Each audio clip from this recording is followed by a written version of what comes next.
اب بلا تاخیر خطاب کے لیے میں دعوت دیتا ہوں سرمایہ ملت اسلامیہ عظیم مذہبی سکالر پروفیسر محمد رضا ثاقب مصطفی صاحب، بانی ادارت المصطفیٰ پاکستان، جو گلی گلی نگر نگر قرآن کا درس اور قرآن کا پیغام عام کر رہے ہیں، بڑی خوبصورت پیرائے میں گفتگو کرتے ہیں۔ آپ ساتھیوں سے گزارش ہے کہ اپنی توجہ سماعتوں کی پوری حضرت کی طرف رکھیں اور بلا تاخیر اب خطاب فرمائیں گے پروفیسر محمد رضا ثاقب مصطفی صاحب۔ الحمدللہ رب العالمین والعاقبۃ للمتقین والصلاة والسلام علی سید الانبیاء والمرسلین۔ قال اللہ تعالی وتبارک فی القرآن المجید والفرقان الحمید۔ بسم اللہ الرحمن الرحیم۔ لقد من اللہ علی المؤمنین اذ بعث فیہم رسولا، صدق اللہ مولانا العظیم وصدق رسولہ النبی الکریم الرؤوف الرحیم۔ تمام حمد و ثنا، تعریف و توصیف اللہ جل مجدہ الکریم کی ذات بابرکات کے لیے، جو خالق کائنات بھی ہے اور مالک شاشہات بھی۔ اللہ جل وعلا کی حمد و ثنا کے بعد حضور نبی اکرم شفیع امم رسول محتشم نبی مکرم صلی اللہ علیہ وسلم کے حضور ناز میں اپنی عقیدتوں اور محبتوں کا خراج پیش کرنے کے بعد، معزز محترم محتشم سامعین، السلام علیکم ورحمۃ اللہ وبرکاتہ۔ میں زیادہ لمبی گفتگو نہیں کرنی، اختصار کے ساتھ کچھ باتیں آپ کے گوش گزار کرنا چاہوں گا۔ اللہ تعالیٰ میری زبان پہ کلمۃ الحق جاری فرمائے۔ جیسا کہ آپ سب کے علم میں ہے کہ آج کی یہ سالانہ محفل نعت جو سال ہر سال سے یہاں انعقاد پذیر ہو رہی ہے، ہمارے محترم عالی مرتبت جناب ملک یوسف صاحب، جناب محترم ملک ناصر صاحب اور جناب ملک آصف صاحب اپنے بزرگوں کے ایصال ثواب کے لیے بارگاہ رسالت مآب صلی اللہ علیہ وسلم میں ہدیہ عقیدت پیش کیا کرتے ہیں۔ آگے ہر سال ان کے والد بزرگوار بھی اس محفل میں موجود ہوا کرتے تھے۔ آج پہلا موقع ہے کہ وہ اس محفل میں شریک نہیں ہیں۔ اللہ اس کی برکتیں ان کی قبر میں اتار دے اور ان کی قبر کو وسیع، کشادہ، منور، خوشبودار اور ٹھنڈا کر دے۔ آقا کریم علیہ السلام کا تذکرہ نور کرنے اور سننے کے لیے ہم ہر سال یہاں جمع ہوتے ہیں اور اپنی سعادت مندیوں کے حصے سمیٹتے ہیں۔ حضور کا ذکر نور یقیناً ہمیں تسکین دیتا ہے اور اس سے ہم قرار پاتے ہیں۔ حضرت شیخ مہدی الفاسی علیہ رحمہ کا قول میں اکثر بیان کرتا ہوں کہ آپ فرماتے ہیں کہ حضور کا ذکر سن کر جس شخص کے سینے میں ٹھنڈ نہیں پڑتی، اس کے سینے میں دھڑکنے والا دل کسی مومن کا دل ہی نہیں ہے۔ یہ ہو ہی نہیں سکتا کہ حضور کا ذکر ہو اور تسکین نہ پہنچے۔ تو اہل ایمان حضور کے ذکر سے تسکین پاتے آئے ہیں اور یقیناً یہ شے ان کے لیے باعث قرار ہے اور وہ اس سے اپنے قلب میں ایک ٹھنڈک اور راحت کو اترتا ہوا محسوس کرتے ہیں۔ ویسے تو پورا سال ہی حضور کے نام کی محافل کا انعقاد جاری رہتا ہے، لیکن ربیع الاول کا چاند طلوع ہوتے ہی محافل کا جو سلسلہ شروع ہوتا ہے وہ کئی مہینوں پر پھیل جاتا ہے۔ اب ربیع الثانی بھی نہیں، جمادی الاولیٰ ہے، وہ بھی نصف کو چھو رہی ہے، لیکن اس کے باوجود حضور کے نام سے محافل کا جو آغاز ربیع الاول میں ہوا تھا وہ ابھی تک جاری ہے۔ جب سے چند بد نصیب لوگوں نے الٹی ٹیڑھی لکیریں کھینچ کر کے انہیں پیغمبر حسن کے خاکے قرار دیا تو امت کے سینوں میں ایک ابال پیدا ہوا۔ علامہ اقبال نے کہا تھا، مسلمان کو مسلمان کر دیا طوفان مغرب نے، تو رد عمل پیدا ہوا اور پھر کائنات کا کوئی کونا اور گوشہ نہیں ہے اس کے بعد کہ جہاں حضور کا ذکر نہ ہو رہا ہو۔ آپ نے سنا ہوگا، اس بار اخبارات میں پڑھا ہوگا کہ سمندر میں مچھلیاں پکڑنے والے ماہی گیروں نے اپنی کشتیوں پر 12 ربیع الاول کے دن جھنڈے گاڑ کر کے سمندر کی سطح پر بھی نام محمد کے نعرے بلند کیے ہیں۔ مغرب کے پاس جدید سیٹلائٹ کا نظام موجود ہے، وہ دیکھے نا کہ کائنات کا کوئی کونا ایسا نہیں بچا ہے جہاں حضور کے نام کے قصیدے نہ پڑھے جا رہے ہیں۔ اور سیدی اعلیٰ حضرت نے کیا خوب کہا، فرش پہ تازہ چھیڑ چھاڑ، عرش پہ طرفہ دھوم دھام، کان جدر لگائیے تیری ہی داستان ہے۔ تو آج بھی ہم اسی مقصد کے لیے یہاں جمع ہوئے ہیں۔ کچھ لوگوں کو دین سمجھنے میں غلطی لگ گئی ہے، وہ سمجھتے ہیں کہ شاید نماز، روزہ، حج، زکوٰۃ اور دیگر امور شرعیہ ہی دین ہیں، اور اسی لیے وہ حضور علیہ السلام کے ذکر کی محافل کے انعقاد پر دلائل طلب کرتے ہیں۔ دلائل کی کمی نہیں ہے، ہمارے علماء دلائل کے انبار لگا دیتے ہیں، لیکن میں کہا کرتا ہوں کیا ذکر رسول کے لیے بھی کسی دلیل کی ضرورت ہے؟ کبھی ایسا ہوا ہے کہ پھولوں کا ذکر چھڑا ہو اور بلبل کہے لکھا کہاں ہے؟ کبھی ایسا ہوا ہے کہ بات شمع کی چل رہی ہو اور پروانہ دلیلیں ڈھونڈ رہا؟ اور یہ بھی ممکن نہیں ہے کہ بات سرکار مدینہ کی ہو رہی ہو اور امتی کو کسی دلیل کی ضرورت ہو۔ تو یہ دین سمجھنے میں ٹھوکر لگی۔ ایک ہلکا سا تجزیہ آپ کے سامنے رکھنا چاہتا ہوں، وقت مختصر ہے۔ قرآن مجید کے اندر 6666 آیات ہیں، لیکن جن سے احکام شرعیہ ثابت ہوتے ہیں ان کی تعداد صرف 500 ہے۔ باقی 6166 آیات دیگر موضوعات پہ، مناقب پہ، فضائل پہ، زہد پہ، ترغیب پہ، ترہیب پہ، تذکرہ انبیاء پہ، اولیاء کے تذکروں پہ، بلکہ اس کتے کا بھی تذکرہ ہے جو اصحاب کہف کے پیچھے چلا تھا اور غار کے دھانے پہ بیٹھا ہوا ہے۔ نہ صرف اس کتے کا ذکر ہے، اس کے بیٹھنے کے سٹائل کو بھی بیان کیا۔ وَقَلْبُهُمْ بَاسِطٌ ذِرَاعَيْهِ بِالْوَسِيدِ، اس چونٹی کا بھی تذکرہ ہے جو حضرت سلیمان کی راہیں تک رہی تھی۔ تو قرآن مجید کے اندر صرف نماز، روزہ، حج اور زکوٰۃ کا ذکر ہی نہیں ہے، بلکہ اور دیگر امور کو بھی بیان کیا گیا ہے، اور یہ تو صرف 500 آیات ہیں جن سے احکام دینیہ ثابت ہوتے ہیں، اور باقی آیات دیگر موضوعات پر ہیں۔ اسی طرح احادیث کا ایک بہت بڑا ذخیرہ ہے جو ہمارے تک پہنچا۔ حضرت امام بدر الدین عینی نے عمدۃ القاری شرح صحیح بخاری میں لکھا کہ حضرت امام ابو بکر بن داسہ کہتے ہیں کہ میں نے حضرت امام ابو داود سے سنا، وہ کہتے ہیں میں نے اللہ کے رسول صلی اللہ علیہ وسلم کی 5 لاکھ حدیثیں جمع کی۔ یہ امام بخاری نے یہ جو صحیح بخاری لکھی ہے، اس میں جو ہے وہ 7275 احادیث ہیں، لیکن 1 لاکھ صحیح احادیث آپ کو زبانی یاد تھی، اور ان سے آپ نے اس کا جو ہے وہ خلاصہ تیار کیا ہے۔ تو اس طرح امام ابو داؤد کو حضور علیہ السلام کی 5 لاکھ حدیثیں جمع کرنے کا موقع نصیب ہوا، اور ان سے انہوں نے خلاصہ تیار کیا، تو وہ رہ گئیں 4000 حدیثیں۔ 5 لاکھ احادیث رسول کا مجموعہ 4000 حدیثیں، زہد، مناقب اور فضائل کی حدیثوں کو الگ کر کے جن سے مسائل شرعیہ کا استنباط و استخراج ہوتا تھا، ان حدیثوں کو الگ کیا تو ان کی تعداد بچی صرف 800۔ 800 احادیث ہیں جن سے مسائل شرعیہ کا استخراج اور استنباط کیا جاتا ہے، باقی ہزاروں احادیث دیگر موضوعات پر ہیں۔ تو یہ بات اچھی طرح سے ہمیں ذہن میں بٹھا لینی چاہیے کہ نماز، روزہ، حج، زکوٰۃ ہی دین نہیں، یہ بھی دین ہے، اور اس کے علاوہ بھی دین کے بہت سارے شعبے ہیں، اور حضور علیہ السلام کے ذکر پر مشتمل گفتگو یہ صحابہ کی زندگی کا معمول رہا ہے، اور یہ ان کا مرغوب موضوع رہا ہے۔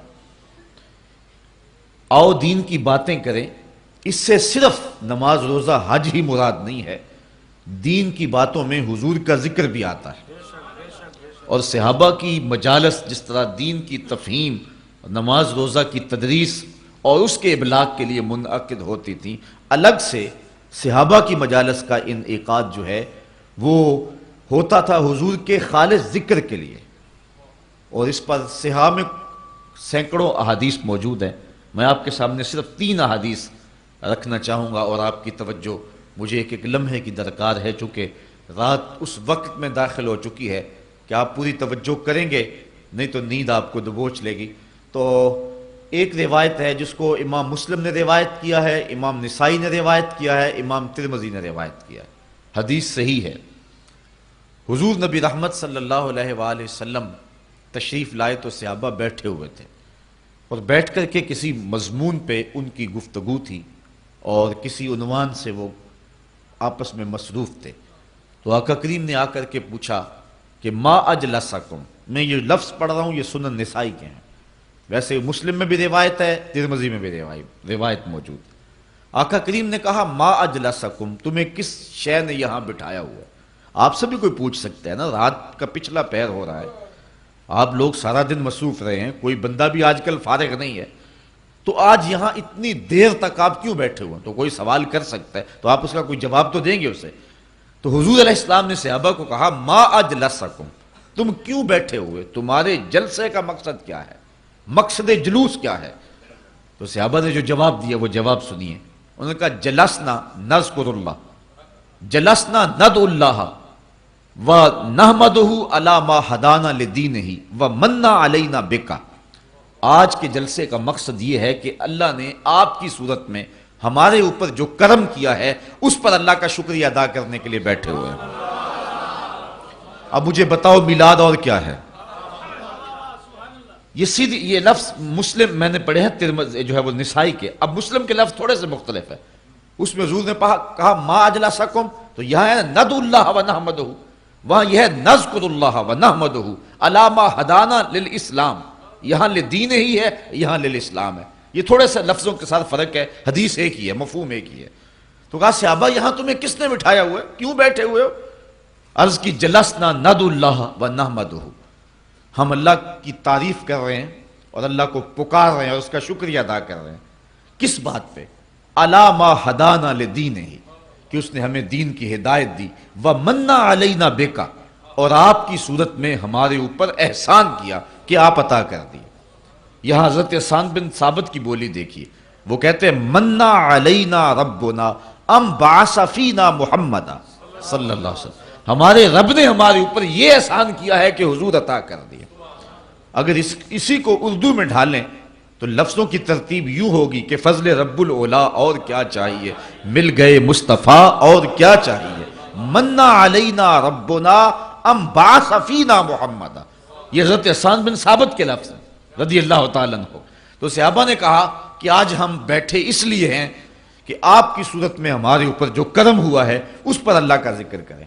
جب صحابہ نے یہ جواب دیا، توجہ چاہوں گا، تو حضور نے ارشاد فرمایا صحابہ کیا تم اس بات پہ قسم اٹھاتے ہو کہ تم اسی لیے بیٹھے ہوئے ہو؟ صحابہ تم اس بات پہ قسم اٹھا سکتے ہو کہ اسی لیے بیٹھے ہوئے ہو؟ صحابہ نے عرض کی اللہ کی قسم ہم اسی لیے بیٹھے ہوئے ہیں، اللہ کی قسم ہم اسی لیے بیٹھے ہوئے ہیں۔ پھر فرمایا میں نے تم سے جو قسم لی ہے کسی تہمت کی وجہ سے نہیں لی، تمہارے قول کی صداقت میں مجھے کوئی شک نہیں تھا، اس شک کو دور کرنے کے لیے تم سے قسم نہیں لی، بلکہ قسم لینے کا مقصد کچھ اور تھا، اور وہ کیا؟ اتانی جبریل فاخبرنی ان اللہ یباہی بکم الملائکہ، تم تو باہر بیٹھے تھے، اندر میرے پاس جبریل آئے، انہوں نے مجھے آ کر کے کہا محبوب ذرا باہر نکل کے تو دیکھو کیا ہو رہا ہے، ان اللہ یباہی بکم الملائکہ، اے صحابہ تمہارے اس عمل پر اللہ فرشتوں میں فخر فرما رہا ہے۔ وہ کون سا عمل تھا جس پہ اللہ فخر فرما رہا ہے؟ یا رسول اللہ سیدی مرشدی جلسنا نذکر اللہ ونحمدہ علی ما ہدانا للاسلام، آج ہم اس لیے بیٹھے ہیں کہ اللہ نے ہمیں ہدایت اسلام دی ہے، اس پر اللہ کا جو ہے وہ شکر ادا کر رہے ہیں اور اس کا ذکر کر رہے ہیں، وَمَنَّ عَلَيْنَا بِكَ، اور آپ کی صورت میں ہمارے اوپر جو کرم ہوا ہے اس پر اللہ کا شکر ادا کر رہے ہیں۔ فرمایا صحابہ قسم دو، صحابہ نے قسم دی، کہا کسی تہمت کی وجہ سے قسم نہیں لی بلکہ ماجرا کچھ اور تھا۔ بعض کا قسم واقعے کی اہمیت کو اجاگر کرنے کے لیے لی جاتی ہے، اس لیے اس بات کو اجاگر کرنے کے لیے قسم لی، کہا قسم اس لیے لی کہ تم متنبہ ہو جاؤ، اور میرے پاس جبریل آئے تھے، انہوں نے مجھے آ کر کے بتایا محبوب تمہارے صحابہ یہ جو کام کر رہے ہیں، ان اللہ یباہی بکم الملائکہ، تو صحابہ کے اس عمل پر اللہ فرشتوں میں فخر فرما رہا ہے۔ تو یہ وہ عمل ہے جس پر اللہ تعالیٰ فخر فرماتا ہے. اور یہ حضور کی صورت میں یہ بات کہی جاتی ہے جی حضور آ گئے، کرم ہو گیا، اب بار بار اس کے تذکرے سے کیا فائدہ؟ ٹھیک ہے نماز پڑھو، روزے رکھو، دین پہ عمل کرو، ساری رات نعت خوانی کرتے رہنا اور ساری رات اسی بات کا تذکرہ کرنا کہ حضور آ گئے، حضور آ گئے. ٹھیک ہے جی آ گئے، اس پر کیا تبصرے کی ضرورت ہے؟ یہ صحابہ سے پوچھئے وہ کیوں بیٹھے ہوئے تھے. اس لیے حضور مل گئے ہیں اور حضور کے حکم بھی سامنے ہیں، مسجد نبوی بھی ہے، نوافل پڑھ سکتے تھے صحابہ اور پڑھا کرتے تھے، مصحف موجود تھا ان کے پاس، تلاوت کر سکتے تھے، لیکن وہ کیوں بیٹھے ہوئے تھے؟ صحابہ سے پوچھا گیا باقاعدہ اور اس پر قسم لی گئی کہ بتاؤ کیوں بیٹھے ہوئے؟ انہوں نے کہا ہم بیٹھے اس لیے ہیں کہ وَمَنَّ عَلَيْنَا بِكَ، اللہ نے آپ کی صورت میں ہمارے اوپر جو کرم کیا ہے ہم بار بار اسی کا ذکر کرتے چلے جا رہے ہیں. اللہ اکبر. تو یہ ایک بات تو یہ بات ذہن میں رکھیں کہ صرف نماز، روزے اور حج اور زکوٰۃ اور دیگر احکام شرعیہ کا نام ہی دین نہیں ہے. اکٹھے بیٹھ کے حسن محمد کی باتیں کرنا اور حضور کے آنے پہ اللہ کا تشکر ادا کرنا یہ بھی عین دین ہے. دوسری حدیث جس میں حضور علیہ السلام نے اپنا ذکر خود کیا، تشریف لائے، صحابہ باہم بیٹھے ہوئے تھے اور آج تذکرہ چل رہا تھا نبیوں کا. ایک نے بولا حضرت آدم علیہ السلام کی بڑی شان ہے، وہ ابو البشر ہے، انسانیت کا نقطۂ آغاز ہے. دوسرا بولا بالکل ٹھیک کہا تم نے، لیکن حضرت ابراہیم علیہ السلام کا مرتبہ کون سا کم ہے؟ وہ بیٹے کی گردن پہ اللہ کے نام پہ چھری رکھ دیتے ہیں اور جلتی ہوئی آگ کے انگاروں میں چھلانگ لگا دیتے ہیں. تیسرا بولا حضرت موسیٰ علیہ السلام کا مرتبہ کون سا تھوڑا ہے، ہاتھ میں عصا ہے، سر پہ امامہ ہے اور فرعون کے دربار میں کھڑا ہو کے اللہ کا نبی توحید کا اعلان کر رہا ہے. ایک نے کہا حضرت عیسیٰ علیہ السلام کی شان کون سی کم ہے. یہ گفتگو کر رہے تھے، آگے تذکرہ تو آنا ہی حضور کا تھا، لیکن حضور خود تشریف لے آئے، جس کا تذکرہ ہونا تھا وہ خود ہی آ گئے. آقا کریم فرمایا صحابہ کیا گفتگو کر رہے تھے؟ بلا جھجک کہا ہم نبیوں کا تذکرہ کر رہے ہیں. آج تو ایک پیر دوسرے پیر کا نام نہیں لینے دیتا، لیکن صحابہ نے کہا کہ حضور ہم نبیوں کا ذکر کر رہے ہیں. حضور خوش ہوئے، فرمایا تم نے کہا آدم صفی اللہ ہیں، ہوا کذالک، بالکل ایسے ہے. تم نے کہا نوح نجی اللہ ہیں، ہوا کذالک، بالکل ایسے ہے. تم نے کہا ہے کہ موسیٰ کلیم اللہ ہیں، ہوا کذالک، بالکل ایسے ہے. تم نے کہا عیسیٰ روح اللہ ہیں، ہوا کذالک، بالکل ایسے ہیں. آگے فرمایا الا وانا حبیب اللہ، سن لو میں بھی اللہ کا حبیب ہوں. لواء الحمد بیدی یوم القیامہ، سارا حمد کا جھنڈا قیامت کے دن میرے ہاتھ میں ہوگا. اور یہ جتنے نبیوں کا تم تذکرہ کر رہے ہو، آدم علیہ السلام سے لے کر کے حضرت عیسیٰ تک، یہ سارے کے سارے نبی میرے جھنڈے کے سائے تلے ہوں گے. ولا فخرا، اور اس پہ میں فخر نہیں کرتا. یہاں ملا علی قاری نے مرقات میں بڑی خوبصورت بات لکھی. وہ کہتے ہیں بات فخر والی ہے، کرتے کیوں نہیں؟ ابو البشر، انسانیت کا نقطۂ آغاز، جھنڈے کے سائے تلے کھڑا ہو، بات فخر والی ہے کہ نہیں؟ وہ ایک زمانہ تھا کہ کسی شخص کی والدہ فوت ہو گئی، تو ان کا شوق تھا کہ چیلم کی تقریب میں میری حاضری ہو. 3-4 گھنٹے کا سفر تھا، میں نے معذرت چاہی. تو اس نے کہا جی ہمارے اس مجمع میں بڑے سول اور فوجی حکمران آئیں گے، آپ کو پیغام دینے کا موقع نصیب مل جائے گا، اتنے لوگ بہانے سے اکٹھے ہوں گے. میں نے پھر بھی معذرت چاہی. تو اس نے کہا جی ہمارے ہاں ایک ایٹمی سائنسدان آئیں گے، تو آپ تو پھر آئیں. تو مجھے بھی شوق تھا انہیں دیکھنے کا، تو میں ان کے ہاں چلا گیا. جس کی والدہ فوت ہوئی اس کا تو سب کچھ اجڑ جاتا ہے، لیکن میں نے اس شخص کو دیکھا کہ اس کے پاؤں تلے زمین نہیں لگ، پاؤں زمین پہ نہیں لگ رہے تھے، اس خوشی میں کہ آج میرے گھر کے اندر ایسے ایسے مہمان ٹھہرے ہوئے. یار جس کے گھر کے اندر چند معزز اور معتبر مہمان ٹھہرے ہوں، خوشی سے اس کے پاؤں زمین پہ نہ لگیں، اور جس کے جھنڈے کے سائے تلے نبی کھڑے ہوں، پھر اس کی کیا کیفیت ہوگی. لیکن کہا ولا فخر، میں فخر نہیں کرتا. ملا علی قاری بولے ابو البشر، انسانیت کا نقطۂ آغاز، جھنڈے کے سائے تلے، لیکن ہے ولا فخر، میں نہیں فخر کرتا. شہنشاہ حسینہ، ماہ خوباں، جس کے چراغ حسن سے پورا مصر روشن ہو گیا، جناب یوسف علیہ السلام جھنڈے کے سائے تلے کھڑے ہیں. بات فخر والی ہے کہ نہیں ہے؟ کہا ولا فخر، میں نہیں کرتا. پاؤں کی ٹھوکر سے مردے کو زندگی دینے والا، اللہ کا جلیل القدر نبی، بن باپ کے پیدا ہونے والا، عیسیٰ روح اللہ، ماں کی آغوش میں نبوت کا اعلان کرنے والا، اللہ کا جلیل القدر نبی، ماں کی آغوش میں اپنی نبوت کا اعلان کرنے والا، اور اللہ کی طرف سے انہیں کتاب عطا کر دی گئی. وہ کہے جھنڈے کے سائے تلے کھڑا ہے، بات فخر والی ہے کہ نہیں؟ کہا ولا فخر، میں نہیں کرتا۔ ملا علی قاری کہتے ہیں جب بات فخر والی ہے تو کرتے کیوں نہیں؟ پھر خود ہی کہا یہ حضور کے لیے فخر کی بات نہیں ہے کہ نبی جھنڈے کے سائے تلے آئے، بلکہ یہ نبیوں کے لیے فخر کی بات ہے کہ حضور کے جھنڈے کا سایہ مل گیا ہے۔ فخر کا دل میں دریچہ باز کرنا چاہیے، جن کا تو آقا ہے ان کو ناز کرنا چاہیے۔ یہ ان کے لیے ناز کی بات ہے کہ حضور کے جھنڈے کا سایہ نصیب ہو گیا۔ لوگ چاند پہ جا کے فخر کر رہے ہیں، میرا نبی چاند کو قدموں میں بلا کر بھی فخر نہیں کر رہا۔ یہ حضور کے لیے فخر کی بات نہیں کہ چاند کو بلایا ہے، یہ چاند کے لیے فخر کی بات ہے کہ حضور نے بلایا ہے۔ اگر اشارہ کسی اور سمت اٹھتا تو وہ بھی قدموں میں سلامیاں پیش کرتا۔ تو اب دیکھیے کہ یہاں حضور علیہ السلام کا ذکر اور انبیاء کا ذکر ہوتا ہے، اور خالص ساری مجلس اسی عنوان سے منعقد ہوتی ہے، اور یہ سراپا دین ہے۔ تیسری ایک اور روایت جس کو حضرت ابو طفیل رضی اللہ تعالی عنہ نے روایت کیا ہے، یہ جلیل القدر صحابی ہیں، بلکہ صحابہ میں سب سے آخر میں وصال ان کا ہوتا ہے۔ 110 ہجری میں ان کا انتقال ہوتا ہے، حضور کے وصال کے پورا 100 سال بعد۔ حج کا موسم ہے، لوگوں کا اجتماع ہے۔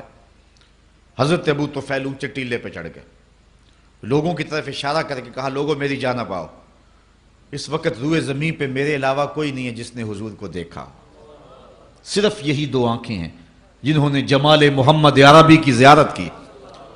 وہ استاد ابراہیم ذوق نے کہا تھا اپنے شاگردوں کو کہ آنے والی صدیاں تم پہ ناز کریں گی اے لوگو، تم نے ذوق کو دیکھا، تم نے ذوق سے باتیں کی ہیں۔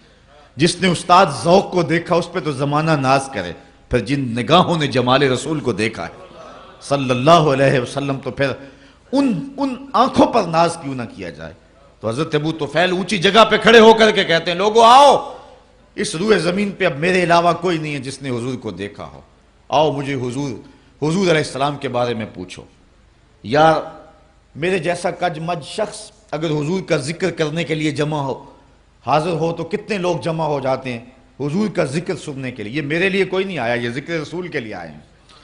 تو یار جب صحابی جس نے آنکھوں سے جمال رسول دیکھا ہے، تو جب اس نے کہا کہ آؤ مجھ سے حضور کا تذکرہ سنو، اور پھر موجود جو ہیں وہ سارے تابعین ہیں، تو پھر بتاؤ ان کی کیفیت کیا ہوگی، ذوق و شوق کا عالم کیا ہوگا، اور محبتوں کا ہجوم کیا ہوگا۔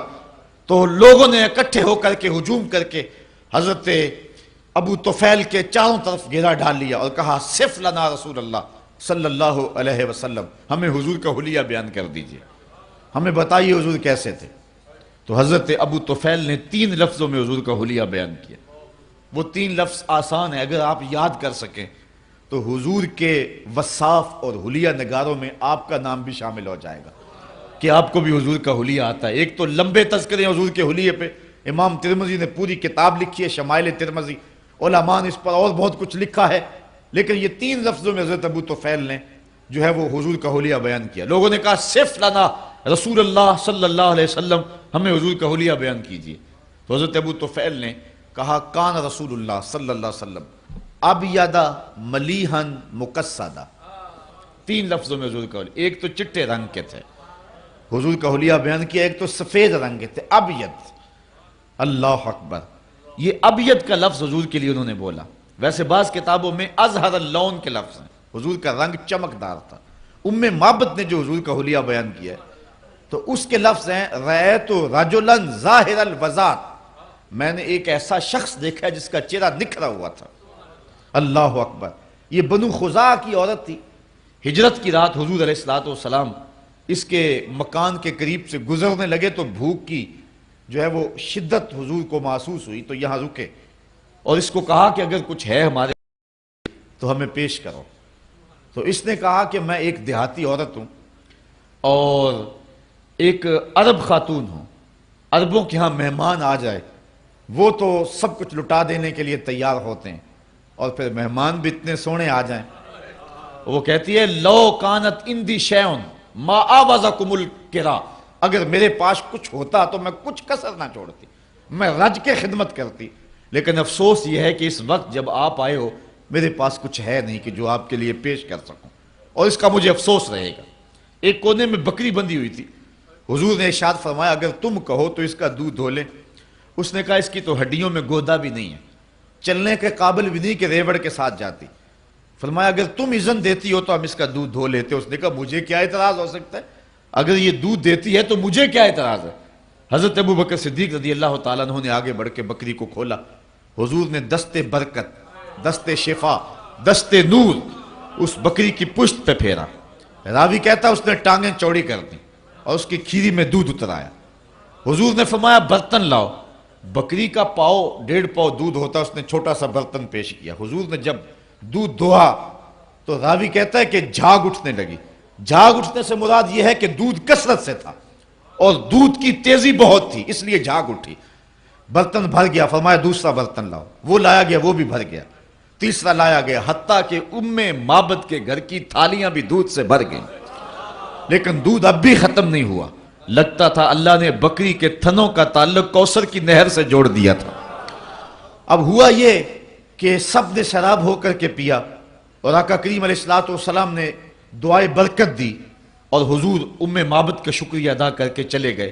اس جلدی میں اور اس منظر کو دیکھ کر کے ام معبد کی جو حالت تھی خوشی کی اور مسرتوں کی تھی, اس کو یہ بھی یاد نہ رہا کہ پوچھ لوں کہ آپ کون ہیں اور کہاں سے آئے ہیں. کبھی پھر بھی آؤ گے, میں مہمان نوازی کے لیے کچھ تیار کر کے رکھوں گی. ام معبد کو کچھ پوچھنا یاد نہ رہا. شام کو ابو معبد جب گھر آیا بکریوں کا ریوڑ لے کر کے, تو اس نے کچی کلی پہ نور برستے دیکھا اور پوچھتا ہے آج کیا ماجرا ہے. ایک بار وہ جدھر سے گزرے ہیں نصیر, 1000 بار ادھر سے بہار گزری ہے. کہا آج کیا ماجرا ہے, ہماری کچی کلی پہ یہ نور کیسا ہے. تو ام معبد نے حضور کا نام تو نہیں پوچھ سکی تھی, لیکن اپنے طور پہ اس نے حضور کا نام رکھ لیا. اس نے کہا ہمارے گھر میں آج دوپہر کو مبارک آیا تھا. اپنے طور پہ نام رکھا مبارک. ابو معبد پوچھتا ہے بتا مبارک کیسا تھا. ام معبد تاصف رسول اللہ صلی اللہ علیہ وسلم. پھر ام معبد حضور کا حلیہ بیان کرتی ہے.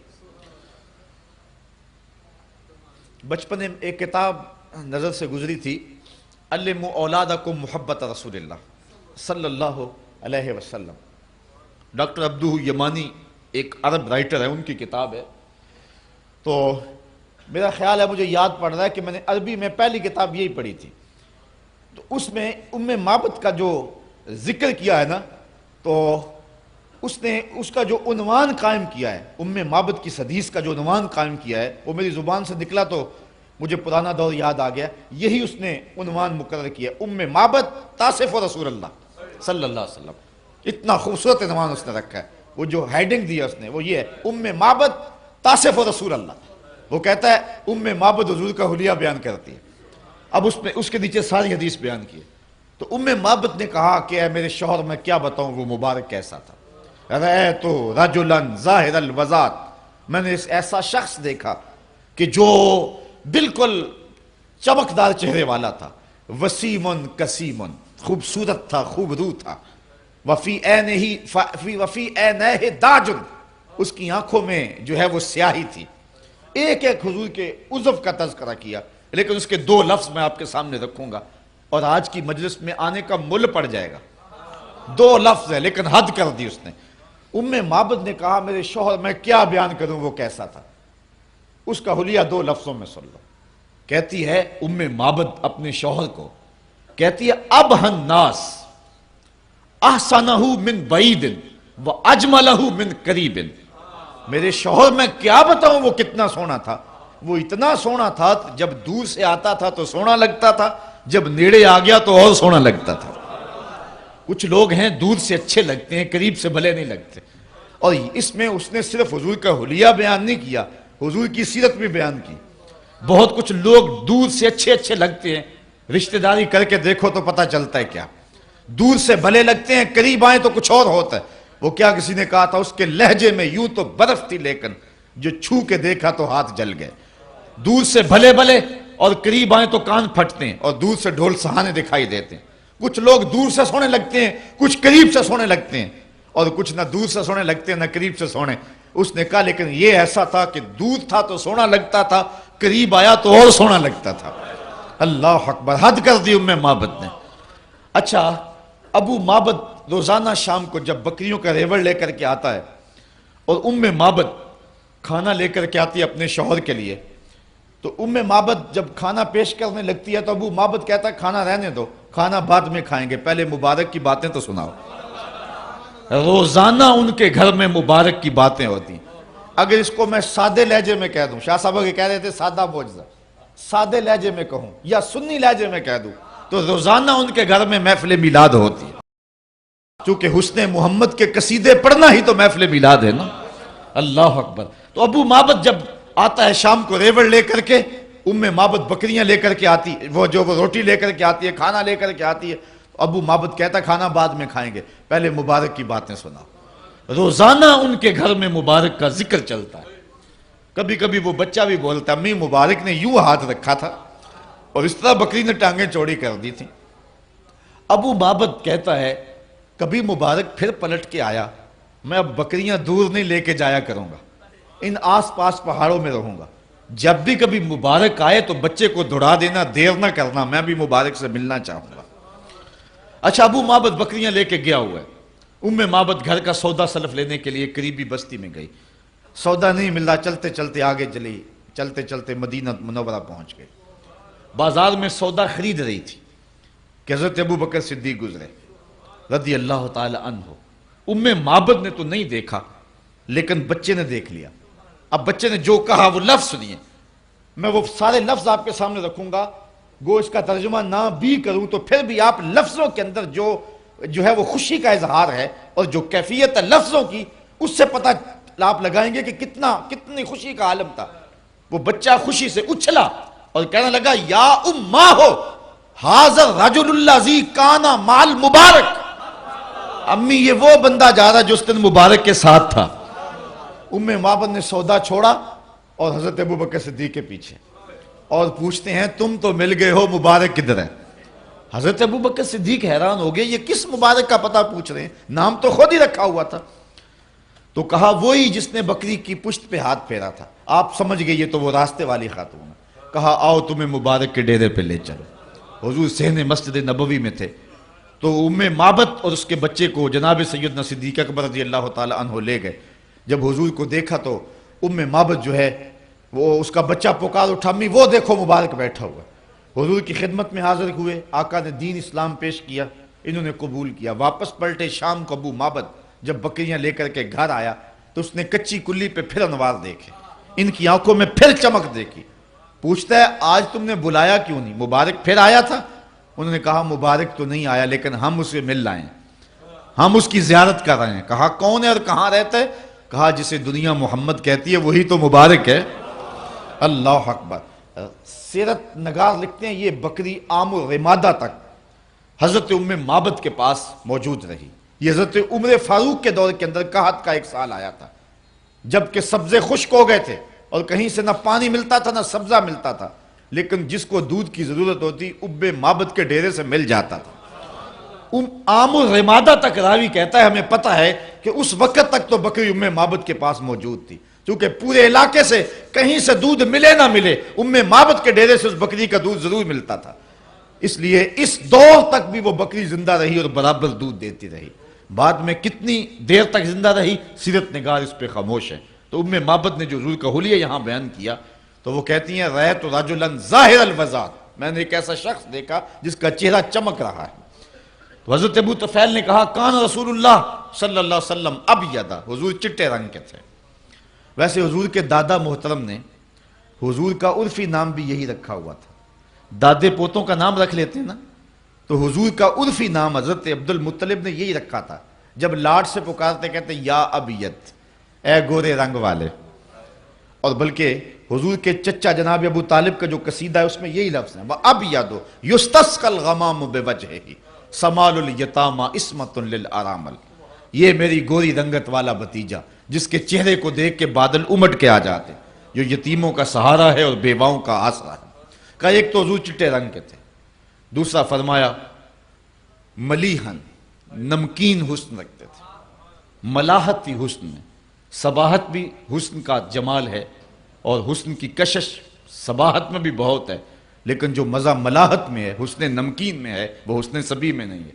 حضور نے فرمایا آنا عملہ ہو واخی یوسف اصبہ ہو، میں نمکین حسن والا ہوں اور میرا بھائی یوسف میٹھے حسن والا تھا۔ وہاں زنان مصر نے انگلیاں کاٹ دی، اور سیدہ عائشہ کہتی ہیں لوامی زلیخاں لو رائنا جبی نہ ہو، زلیخا کو ملامت کرنے والی اگر میرے محبوب کی پیشانی دیکھ لیتی تو وہ اپنے دل کاٹ لیتی۔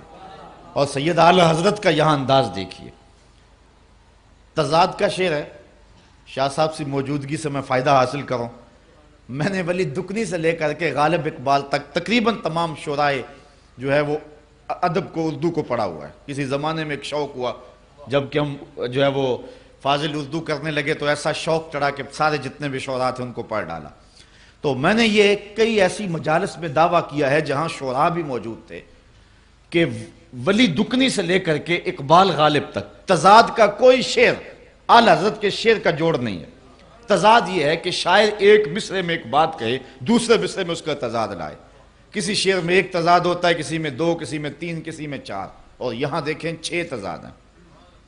حسن یوسف پہ کٹی مصر میں انگشت زنا، اب تضاد دیکھیے، سر کٹاتے ہیں تیرے نام پہ مردان عرب،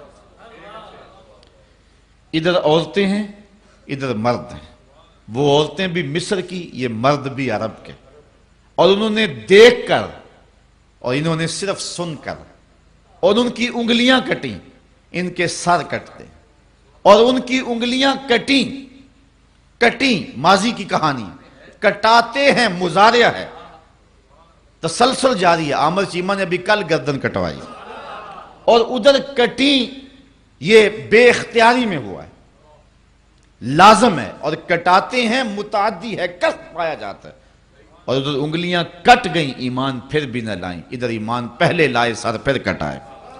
سخن شاعری شہر یار اپنی جگہ، نعت کہنے کو احمد رضا چاہیے۔ اللہ حسن یوسف پہ کٹی مصر میں انگشت زنا، اور سر کٹاتے ہیں تیرے نام پہ مردان عرب۔ یہ حسن ملیح کی کشش ہے کہ جس سے لوگوں نے اپنے سر بھی کٹوا لی، اور تا ہنوز یہ سلسلہ جاری ہے۔ تو کہا کان رسول اللہ صلی اللہ علیہ وسلم ابیض ملیحا، اور تیسری بات کہی مقصدہ، مقصد کا معنی متوازن، لیس بالطویل ولا بالقصیر، قد لمبا بھی نہیں تھا چھوٹا بھی، متوازن، سوال بطن والصدر، پیٹ اور سینہ برابر، نہ پیٹ بڑا نہ سینہ بڑا، یہ ہے توازن، ہر معاملے میں توازن، ہر معاملے میں توازن۔ لیکن یہ بات بھی ذہن میں رکھیں، حضور نہ قد کے لمبے نہ چھوٹے، درمیانی قد و قامت، لمبے لمبے قد کے صحابہ بھی موجود تھے، لیکن 10,000 کے مجمع میں حضور کھڑے ہوں، لمبے لمبے قد والے بھی لوگ موجود ہوں، حضور کے کندھے لوگوں کے سروں سے اونچے نظر آیا کرتے تھے۔ یہ اللہ نے اپنے محبوب کو رفعت اور بلندی عطا فرمائی تھی۔ تو حضرت ابو طفیل رضی اللہ تعالیٰ عنہ نے کہا آؤ میں تمہیں حضور کا حلیہ بیان کروں، تو 3 لفظوں میں حلیہ بیان کیا، کان رسول اللہ صلی اللہ علیہ وسلم ابیض ملیحا مقصدا۔ حج کے موقع پہ حضور کا حسن بیان کر رہے ہیں، تو حج کا موسم ہو یا عمرے کا موسم ہو، تو حج پہ جائیں یا عمرے پہ جائیں، اور موقع ملے تو محفل میلاد کر لیں، تو یہ حضرت ابو طفیل کی سنت قرار پائے گی۔ اور انہوں نے حج کے موقع پہ لوگوں کو بلا کر کے، حالانکہ حج کے موقع پہ مسائل حج بتانے چاہیے کہ حج کے مسائل کیا ہو مجھ سے سنو، لیکن کہا آپ پوچھنے والوں نے بھی پوچھا اور بتانے والے نے بھی بتایا، کہا حج کے مسائل تو آتے ہیں، یہ بتاؤ کہ حضور کا حلیہ کیسا تھا۔ تو حضرت ابو طفیل نے حج کے موسم پہ حضور کا حلیہ بیان کیا۔ تو یہ غلطی لگ گئی کچھ لوگوں کو کہ انہوں نے دین کا انحصار صرف احکام پہ کر لیا، اور باقی جہاں سے دین پھوٹتا ہے اس کو چھوڑ دیا۔ اقبال نے تو یہاں تک کہا بمصطفیٰ برساں خیشرا کہ دین ہما اوست، اگر باؤ نہ رسیدی تمام بولا بیست۔ کہتا ہے مجھ سے اگر دین پوچھنا چاہے دین کیا ہے تو اپنے آپ کو کھینچ کے حضور کے قدموں تک لے آ، سارا دین نام اسی کا ہے، اور اگر حضور تک نہیں پہنچا ہے تو کلمہ پڑھ کے بھی تو ابو لہب کا ابو لہب ہے، چونکہ حضور کے قدموں تک پہنچنا ہی تو دین ہے۔ اور اعلی حضرت فرماتے ہیں بخدا خدا کا یہی ہے در، نہیں اور کوئی مفر مکر، جو وہاں ہو یہی آ کے ہو، جو یہاں نہیں وہ وہاں نہیں۔ اللہ اکبر۔ یہاں قرآن مجید کا ایک اسلوب دیکھیے، بات لمبی ہو رہی ہے، اور میں کہا تھا لمبی نہیں ہوگی لیکن ہو گئی، صرف اسی بات کو عرض کر کے اجازت۔ وَإِذَا سَأَلَكَ عِبَادِي أَنِّي فَإِنِّي قَرِيبٌ، توجہ اس پہ تھوڑی سی ہوگی تو بڑا لطف دیں گے یہ لفظ۔ کہا اے حبیب میرے بندے تیرے پاس آ کے جب میرا پوچھتے ہیں، بندے میرے ہیں آتے تیرے پاس ہیں، پوچھتے پھر میرا ہے، بندے میرے ہیں آتے تیرے پاس ہیں اور پتہ پھر میرا پوچھتے ہیں۔ فَإِنِّي قریب، علماء کہتے ہیں فا تاقیبیہ کے بعد کل مقدر ہے، اے فَقُلْ إِنِّي قریب، آنے والوں کو کہہ دیجئے میں دور نہیں ہوں، مل جاؤں گا، قریب ہے۔ میرے بندے مجھے ڈھونڈتے ڈھونڈتے محبوب جب تیرے تک آئیں اور تیرے سے آ کے میرا پوچھیں تو ان کو کہہ دیجئے، بتلا دیجئے، تسلی دے دیجئے، تمہاری طلب رائے گاہ نہیں جائے گی، میں مل جاؤں گا۔ یہ ہے کل کے مقدر ماننے سے اس کا ترجمہ اور اس کا مفہوم جو کہ علماء کرتے ہیں۔ لیکن حضرات صوفیہ کہتے ہیں کل کو مقدر ماننے کی ضرورت ہی کیا ہے؟ بات ہے ہی سیدھی، حبیب میرے بندے مجھے ڈھونڈتے ڈھونڈتے جب تیرے تک آ گئے، فَإِنِّي قریب، میں پھر بھی کوئی دور ہوں؟ میرے بندے مجھے ڈھونڈتے ڈھونڈتے جب تیرے تک جو آ گئے تو محبوب جو تیرے تک آ گئے وہ میرے تک آ گئے، تیرے تک پہنچنا ہی تو میرے تک پہنچنا، بخدا خدا کا یہی ہے در، نہیں اور کوئی مفر مکر، جو وہاں ہو یہیں آ کے ہو۔ یہ تو حیرت ہے کہ تیرے پاس آ کے پھر بھی میرا پوچھ رہے ہیں۔ محبوب تیرے پاس آگے تو گویا میرے پاس آگے، تیرے تک پہنچنا ہی میرے تک پہنچنا ہے۔ اور اقبال کہتا ہے خضر بتلائے تو کیوں کر بتلائے، اگر ماہی پوچھے کہ دریا کہاں ہے، وہ چھلانگ لگا کے غوطے کھا کے پھر سر نکال کے کہے مجھے دریا کا پتہ تو بتاؤ، میں دریا میں جانا ہے۔ کہا محبوب یہ کیا ہے کہ تیرے پاس آ کے پھر بھی میرا پوچھ رہے ہیں؟ محبوب جو تیرے تک آگے ہیں وہ میرے تک آگے ہیں۔ اور اقبال نے اسی پیرائے کو اپنے انداز میں کہا بمصطفیٰ برساں خیش را کے دیں ہم آؤز، اگر باؤ نہ رسیدی تمام بولا بیز۔ اور شیخ مجدد کا یہاں انداز دیکھیے، من خدا را ازاں پرستم کہ او رب محمد ہے، من خدا را ازاں پرستم کہ او رب محمد ہے۔ کہا لوگو تم بھی خدا کو مانتے ہو اور میں بھی مانتا ہوں، تم شاید اس لیے مانتے ہو تمہیں آسمان سے دلیل ملی ہو، تم اس لیے مانتے ہو کہ تم نے چاند ستاروں کو دیکھا پھر اسے مان لیا، لیکن میں تو خدا کو محمد کو دیکھ کے مان رہا ہوں۔ بخدا خدا کا یہی ہے در، نہیں اور کوئی مفر مکر۔ اللہ اکبر۔ اعلیٰ حضرت فرماتے ہیں فیض پہنچا ہے رضا احمد پاک کا، ورنہ ہم کیا جانتے خدا کون ہے۔ تو حضور علیہ السلام کا تذکرہ نور اللہ ہماری مغفرت کا سامان بنائے، ہمارے عقیدے کی پختگی اور ذوق کی فراوانی کا سبب بنائے سے، اور ہمارے محترم ملک صاحبان جو کہ ہر سال اپنے آقا و مولا کے حضور اپنی محبتوں اور عقیدتوں کا اظہار بصورت محفل نعت میلاد النبی صلی اللہ علیہ وسلم کرتے ہیں، اللہ ان کے رزق میں، کاروبار میں، دین دنیا آخرت معاش اور معاشرت کے اندر حسن و جمال پیدا کر دے۔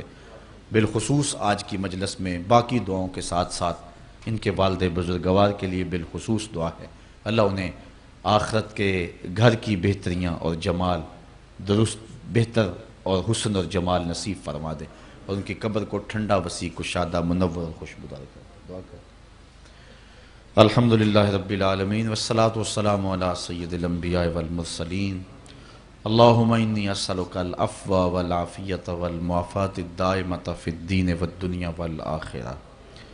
اے اللہ اٹھے ہوئے ہاتھ پھیلی ہوئی جھولیاں اپنی رحمتوں سے بھر دے، ہم جئیں تو وہ بھی تیرے لیے، مریں تو وہ بھی تیرے لیے، اور زندگی کی آخری سانس تک تیرے رسول کے وفادار رہیں، ہر علت ہر قلت ہر ذلت سے رہائی دے دے، اپنے پاک نبی کے در کی گدائی دے۔ اے اللہ جتنے لوگ یہاں بیٹھے ہیں اٹھنے سے قبل من روشن کر دے، گھروں میں پہنچنے سے قبل اس محفل کی برکتیں سب کے گھروں تک پہنچا دے، روح کو پاکیزگی، خیالوں کو نور عطا کر دے۔ اے اللہ میرے پاکستان کی حفاظت فرما، میرے ملک میں امن کے سویرے طلوع کر دے، یہاں دہشت گردی کے سلگتے علاؤ ٹھنڈے کر دے، امن کی بہاریں پیدا فرما دے، اس مجلس نور کا ایک ایک لمحہ ایک ایک ساتھ قبول فرما، آنے والوں کو قدم قدم پہ برکتیں نازل کر دے۔ اے اللہ ہمارے منتظمین محفل کو اس کی تمام تر برکتیں عطا فرما، ان کے والد بزرگوار اور ان کے خاندان کے دیگر فوت شدگان کی مغفرت فرما دے، اللہ ان کی اخروی زندگی نور کر دے، ان کے برزخی قوائف اپنے کرم سے درست فرما دے، ان کی قبور کو وسیع کشادہ منور خوشبودار اور ٹھنڈا کر دے۔ بیرون ملک جو ہمارے بھائی ہیں اللہ انہیں خیریت سے وہاں رہنا اور خیریت سے اپنے وطن آنا نصیب فرمانا، اور اے اللہ اپنے خاص کرم کا حصہ ہمارے محترم ملک صاحب کو اور ان کے دیگر خاندان کو نصیب فرمانا، اور اس جگہ کو جلد تکمیل کے مراحل سے تعمیر کے مراحل سے گزار کے تکمیل کی منزل تک پہنچا دے، اور ان کے لیے رزق حلال اور رزق وسیع کے سامان پیدا مزید فرما دے۔ جتنے لوگ آئے ہیں اللہ سب کے حال پہ رحم فرما، جو دعائیں زبانوں پہ آئیں قبول فرما، جو نہا خانہ قلوب میں ہیں اور نو کے زبان پہ نہیں آ سکی ان دعاؤں کو بھی مستجاب فرما لے۔ صلی اللہ تعالی علی النبی الامین وآلہ وصحبہ اجمعین برحمتک یا ارحم الراحمین۔